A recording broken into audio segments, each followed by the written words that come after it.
You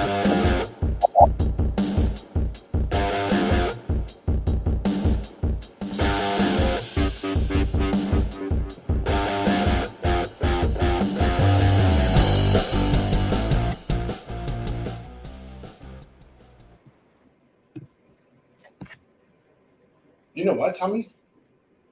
I just messed this whole thing up. There we go. I'm on the right day now. Good morning, hockey fans. This is Steven Heisler with HeisHockey.com, the Victorious Hockey Company, and the Crazy Junior Hockey Discussion Group on Facebook. You are watching the Junior Hockey Morning Show. We are on the World Sports Broadcasting Network, WSBN.TV, Facebook, Twitter, YouTube. Hopefully this morning you're enjoying this. Hell, it's almost August, Tommy. We're just like, 1, 2, 3, 4, 7, 8, 12 days away from my birthday, 11 days away from my birthday. Please don't send me a keg. The sugar's too much. Wife is on my case. Today is Monday, July 24th, 2023. Today's topic, the Monday Mash. Only two things I'm going to talk about today. Should be exciting. One is somewhat positive. The other one is very negative. Kind of have your yin and yang. Is that a word? The yingy and the yangy? Crazy. First one. BCHL continues raid of U.S. leagues. That other guy feels that the British Columbia Hockey League is now a notch below the Northern Ontario Junior Hockey League and 7 notches below many others when you're comparing Tier 2 leagues in the United States and Canada. This despite a large number of players from the North American and United States Hockey Leagues in BCHL camps. Yes, BCHL camps are loaded with American prospects, loaded with pre-committed NCAA Division I prospects from the United States, from across Canada, and will likely, this season, will likely set a new record for the most NCAA Division I commitments to come out of a BCHL ever. That's what happens when standards are up front for every team. Before you go there, you know what to expect. Some teams won't do as well as others because they're not in the same financial category. Penticton is light years ahead of Merritt. There's no doubt about that.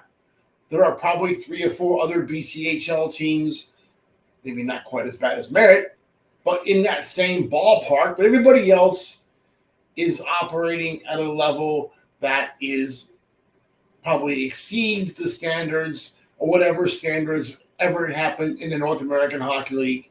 Most of the BCHL will be operating on standards that exceed what is in the United States Hockey League. And for that reason, college coaches are pushing their committed players to the BCHL. That's just the way it is. Yes, the other guy may not like that. The USHL, they won't be as affected as the North American Hockey League, but that's what happens. The real winners in the race for developmental superiority are the players. The players are the ones that are winning this war. When other programs fail to maintain standards, or standards are now completely left up to the league, USA Hockey is out of that business completely. The market gets a chance to do what it always does best, correct itself. Now with more players or more teams in this realm of junior hockey, in the higher end realm where players are going to NCAA Division I, the least expensive option is probably one of the best options. Eventually, the undesirable NAHL operators will figure out that players do have other options and will now be exploring them. This new reality is the byproduct of the league's refusal to address standard shortcomings. Kenai River, you've been screwing with your players and visiting teams for more than a decade. Congratulations. I really feel that very few veteran players will be returning to Kenai River. Other programs are facing the same reality.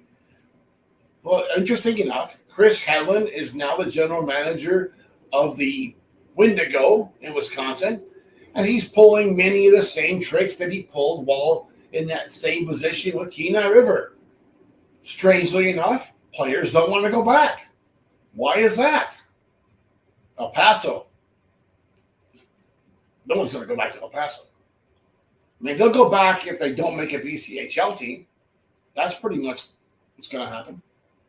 So if standards had been maintained, players would not be seeking other opportunities. The North American Hockey League, this is entirely your own fault. Period. You did this to yourself. You created this massive vacuum by not maintaining standards within your own league. $1 million valuations? Give me a break.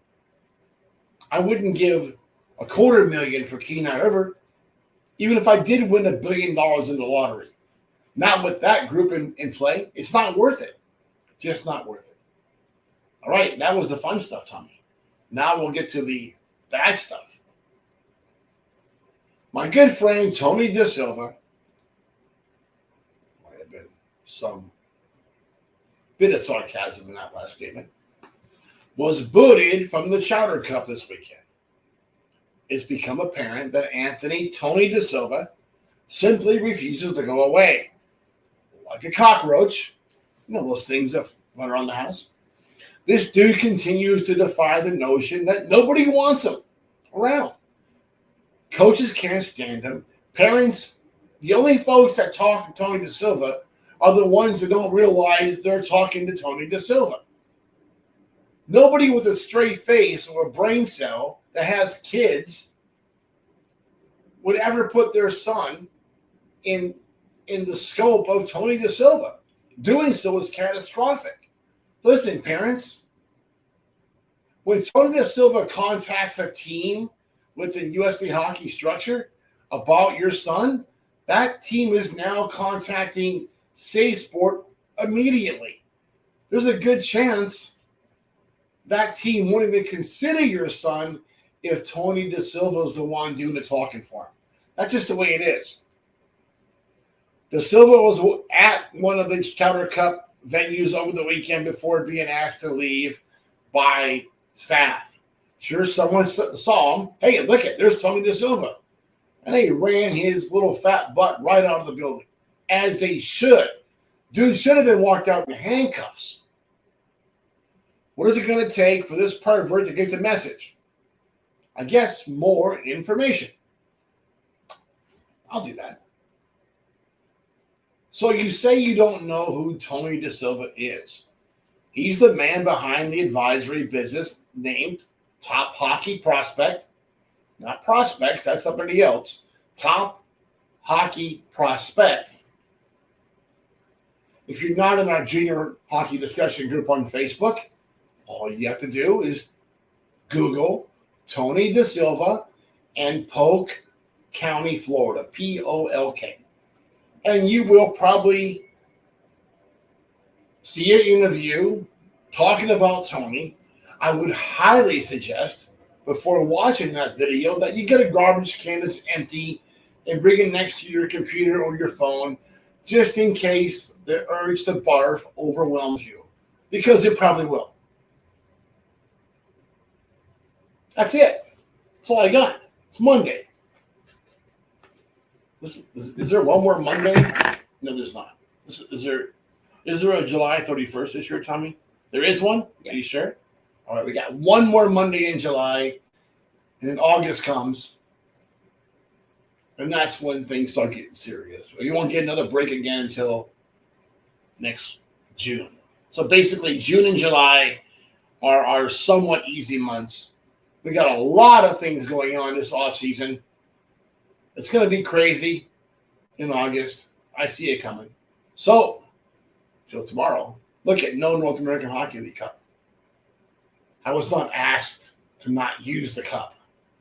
That did not happen, despite that rumor.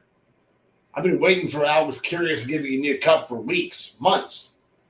I think it's not going to happen. What do you think? Yeah. Probably not. All right, until tomorrow, enjoy your morning coffee and have an absolutely great day in hockey.